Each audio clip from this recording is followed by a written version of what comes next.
I hope everybody had a good week. This past Wednesday night, we did something different. We had a Tu B'Shvat Seder for those who attended. It was a lot of fun, something different, as I said, and it was a nice way of brightening up the week.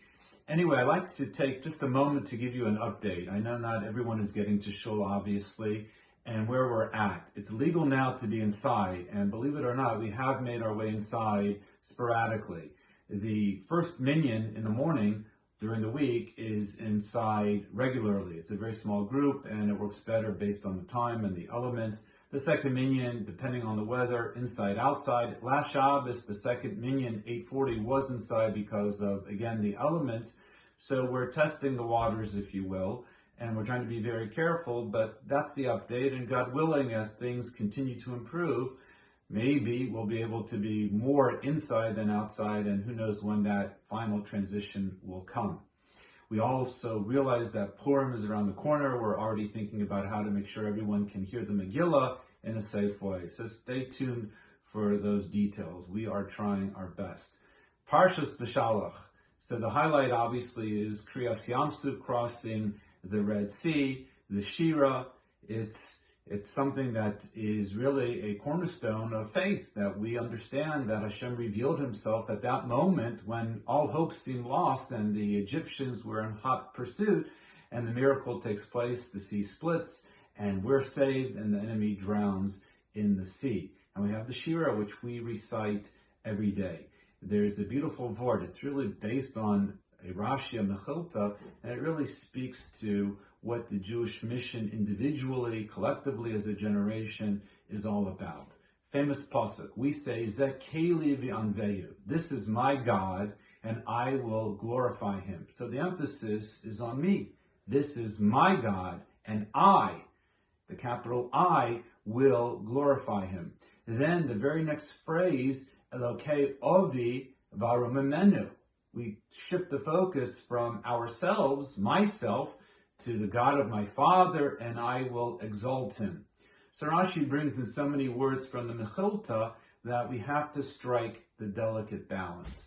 Lo ani tchilas hakdusha. I can't believe it's all about me. The me generation, about I, all of the narcissism. I can't suddenly believe that everything that happened before is irrelevant and I exist in a vacuum and this is the beginning. So I have to realize I come from a Masorah tradition that goes back to Avram, Yitzchak, Yaakov, the Imahos, Moshe Kibel Torah Misinai, Moshe received the Torah. I have to rely on my parents, my grandparents, all of the earlier generations. I wouldn't be who I am without them. At the same time, I can't rest on their laurels. I can't say, well, I'm just riding on their coattails. So Zeh keli v'anveyu, I have a mission also. And that mission cannot be fulfilled by my parents and my ancestors.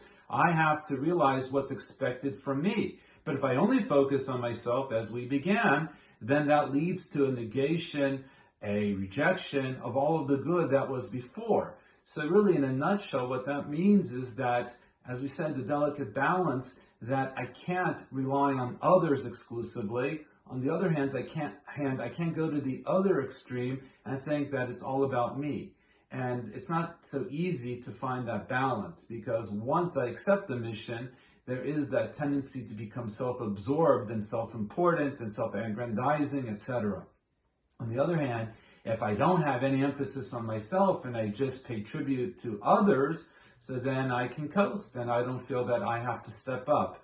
So as we said, it's easier said than done, but that really speaks to every Jew in any era, any time, that we have a beautiful, glorious Masorah. This is what we're learning about, we're reading about in the Parshas, how Klal Yisrael became a nation, Matan Torah, receiving the Torah. But we have to realize that every generation is tested, every individual is tested, and I have to make sure that I'm not shirking my responsibility. And that's what we are singing every day, that we're aware of the past, and we're also keenly aware of what is expected from us right now, and we have to do our best.